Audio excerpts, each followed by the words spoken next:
আগরতলার খুব কাছেই একটি সুন্দর জায়গা, একেবারে সবুজে সাথে সাথে খুব সুন্দর ফুল ফুটে আছে।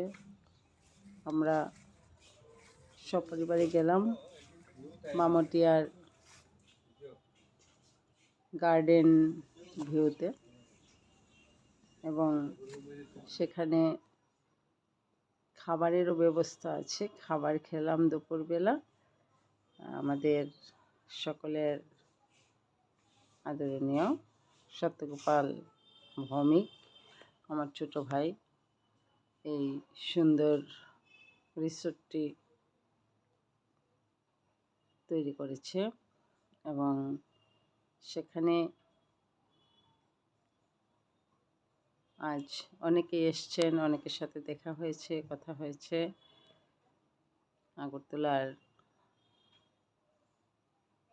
থেকে সামান্য দূরে, তাই আপনারাও আসুন একবার এত সুন্দর একটি জায়গায়। সেই জায়গার সৌন্দর্যকে উপভোগ করুন। সবাইকে নমস্কার।